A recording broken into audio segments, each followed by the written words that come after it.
The world changed in 10 minutes, at 09:43 Zulu time, deep in the contested waters of the South China Sea, the USS Gerald R. Ford registered the first of 12 impacts. This was not a drill, it was a declaration. The ship, a floating city of steel and advanced technology, a symbol of American power projection for nearly a century, was under a new kind of assault. The attack was so fast, so precise, so overwhelming.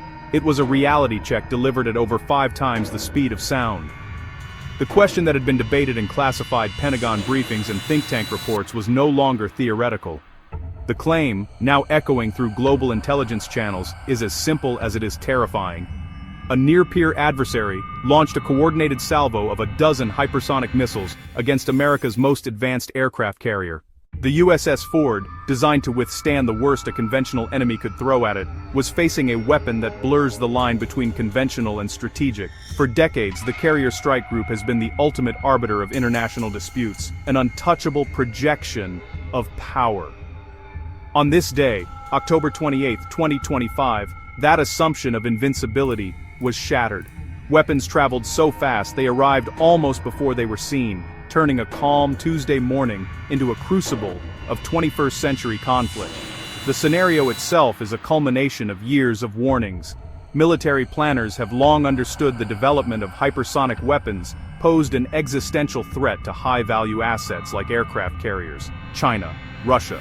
These vessels, while formidable, are large, relatively slow-moving targets in the vast emptiness of the ocean. The Ford, with its advanced dual-band radar and integrated defense systems, was supposed to be the answer to this emerging threat. Yet, the sheer velocity and unpredictable flight path created a tactical problem for which there was no foolproof solution. To understand the crisis facing the USS Ford, one must first understand the weapon that caused it. A hypersonic missile is not simply a faster version of a traditional rocket, it represents a fundamental leap in offensive capability. The term hypersonic refers to speeds exceeding Mach 5, or 5 times the speed of sound. That is roughly 1 mile per second, or fast enough to travel from New York to Los Angeles in under an hour. This extreme velocity alone makes the weapon a formidable threat, drastically compressing the time defenders have to react. But speed is only part of the equation. The real danger lies in how it combines with maneuverability. Unlike a ballistic missile, which follows a predictable, arching trajectory through the upper atmosphere, a hypersonic weapon can change course mid-flight. There are 2 main types. Hypersonic glide vehicles, HGVs, are launched on a rocket to high altitude, then detach and glide unpredictably toward their target. Hypersonic cruise missiles, HCMs, are powered by scramjets, allowing them to fly at lower altitudes within the atmosphere. Both types fly on trajectories far harder to predict and intercept, rendering many existing missile defense systems obsolete by design. The timeline of the assault on the USS Ford would have been brutally short. It begins hundreds of miles away, far beyond the horizon. At 09:31 Zulu, 12 hypersonic missiles are released. From a land-based launcher, from a ship, from a strategic bomber. For the first few minutes they ascend like conventional ballistic missiles, climbing into the upper atmosphere. During the boost phase, they're vulnerable to space-based infrared satellites that spot rocket plumes. A warning from U.S. Space Force assets would be the first indication, triggering alarms across the Carrier Strike Group. That initial alert is the most critical step. At apogee, the glide vehicles separate. Now the threat changes. They descend, gliding, and maneuvering through the thin upper atmosphere. They're traveling at speeds exceeding 4,000 miles per hour. Much harder to track. Smaller heat signature. Unpredictable flight paths. The strike group's radars begin desperately scanning. Targets emerge from the curvature of the Earth. The terminal phase is a race against time, measured in heartbeats. At about 09:41, ship radars pick them up just over 100 miles out. That leaves Ford less than 2 minutes to respond. Automated systems classify and assign interceptors. Evolved Sea Sparrow missiles launch in waves. Rolling airframe missiles launch to intercept. Interceptor waves streak outward. Phalanx CIWS spin up as the last line, Gatling barrels preparing to fire tungsten rounds. The sky becomes a storm of steel and fire. At 09:43 the first impacts occur. Even with layered defenses, the odds are daunting. Intercepting one maneuvering hypersonic is immensely hard. Defeating 12 at once is nearly impossible with current tech. Some interceptors may hit, but several warheads would likely get through. Impacts hit the flight deck, strike the island superstructure, and breach the hull below the waterline. The USS Ford and its escorts represent the pinnacle of modern naval defense, yet they remain profoundly vulnerable to hypersonic weapons. The core of the problem lies in physics and time. Layered defense systems are designed to detect and intercept threats at shorter ranges. That system depends on time to see the threat, track it, launch an interceptor, and guide that interceptor to a hit. Hypersonics compress that timeline and tear apart the layers. The whole kill chain, detection to destruction, is put under unbearable strain. Detection is the first big challenge. Ground radars are limited by the Earth's curvature. They can't see low-flying threats until they're close. Space sensors can spot launches, but tracking a maneuvering glide vehicle in the atmosphere is far harder. The Ford's radars are powerful, but still limited. A hypersonic at Mach 8 appearing over the horizon gives only seconds to react, far less than with old anti-ship missiles. Interceptors, like Standard Missile 3 and Standard Missile 6, are engineering marvels, but they were built for predictable threats. A target turning unpredictably at a mile per second needs even faster, more agile interceptors. Like a cop trying to tackle a star running back who jukes faster than the cop can turn. The immediate aftermath, 12 hypersonic missile impacts on the USS Gerald R. Ford, would be a scene of controlled chaos and devastation. The ship is designed for survivability, with extensive damage control systems, redundant engineering, and a highly trained crew. However, the kinetic energy and explosive force of even a few hypersonic warheads would test these preparations to their absolute limit. The first priority would be saving the ship and its crew. Damage control teams would rush to contain fires on the flight deck and below, seal off flooded compartments, and render aid to the wounded. The functional impact on the carrier would be immediate and catastrophic. A hit on the flight deck would create a massive crater, rendering the electromagnetic catapults and advanced arresting gear inoperable. The Ford would be unable to launch or recover its contingent of F-35C and FA-18 Super Hornet aircraft, effectively neutralizing its primary mission. An impact on the island could destroy the bridge, flight control, and critical radar arrays, blinding the ship. Strikes below the waterline could kill power or propulsion, leaving the vessel dead in the water. Indesodanen. Edroen and mine, edruderstels.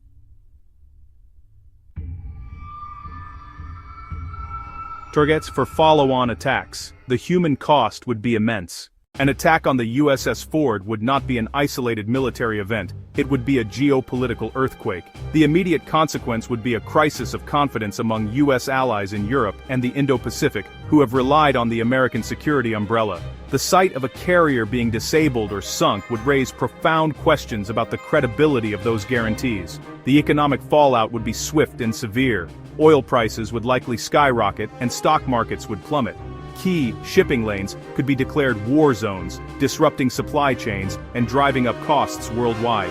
The White House, the Pentagon, and the State Department would work to manage escalation. An emergency session of the UN Security Council would be called.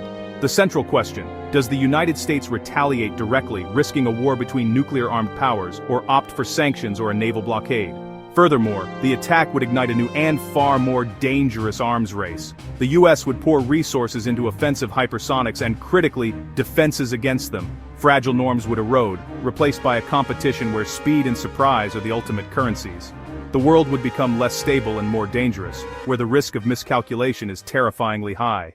In the hours following the attack, the information landscape would be a fog of confusion, official statements, rampant speculation. The first official confirmation would likely come from the Pentagon. A U.S. naval vessel was attacked in international waters and sustained significant damage.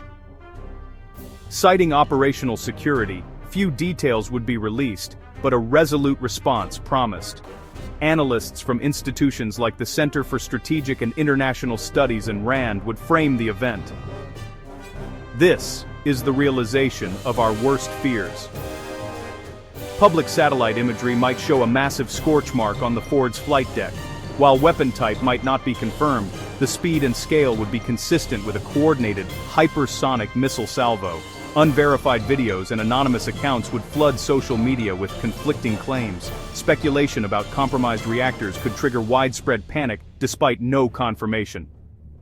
State-sponsored disinformation would amplify fear to undermine morale. Separating confirmed facts from plausible analysis is critical. Confirmed.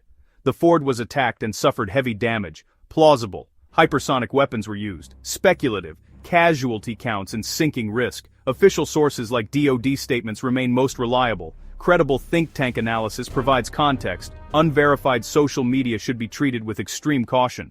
The successful strike on the USS Ford would irrevocably rewrite the rules of naval warfare. For over 75 years, the aircraft carrier has been the queen of the seas. Its power has been unmatched. This single event would dethrone it. Large, expensive surface combatants are now highly vulnerable targets. Concentrating immense combat power into a single billion-dollar platform is a liability in the age of hypersonic weapons. Naval doctrine would have to evolve rapidly toward a more distributed, resilient fleet. Instead of a few large carriers, the focus shifts to many smaller, more dispersed, potentially unmanned platforms. Distributed maritime operations spreads combat power across a wider area. A Manhattan Project-style effort would invest in space-based sensors to track glide vehicles, develop high-speed interceptors, and pursue directed energy options to disable missile electronics. Is it sustainable to build $13 billion carriers if a handful of missiles can disable them? Policymakers must weigh cost against vulnerability. Investment may shift toward less visible, more survivable assets, submarines and long-range bombers. The legacy: a leaner, more distributed U.S. Navy, reliant on stealth and networking, forever changed by 10 vulnerable minutes.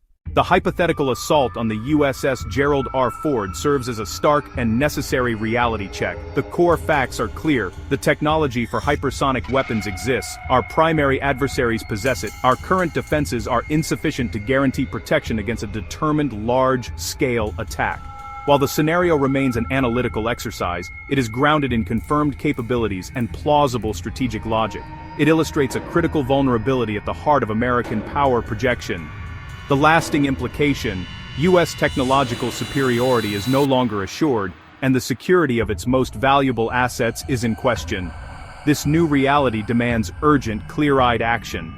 For policymakers, accelerate comprehensive hypersonic defense, build a space-based sensor layer, develop next-generation interceptors. A 2023 GAO report finds DoD efforts fragmented and facing significant technical hurdles.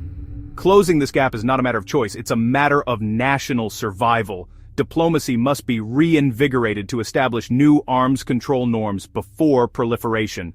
For the public, understand hypersonic threats to foster informed debate, not fear-mongering. The question is not whether a carrier can be sunk by hypersonics, but what we are doing to prevent that day. The USS Ford scenario is a warning shot, a future where conflicts could be decided in minutes. The path forward requires a dual approach: technological solutions to mitigate the threat coupled with sober diplomacy to manage competition. Failure to act on both fronts will leave forces and global stability exposed on an increasingly unsteady sea. Cited sources: 1. CSS, Hypersonic Missile Defense, The Imperative of Speed 2023. 2. GAO, Missile Defense. DoD needs to address challenges in developing a layered defense for hypersonic threats. GAO 23-106037. 3. Department of Defense press briefings and official statements 2022-2024. The oceans are changing, so must we.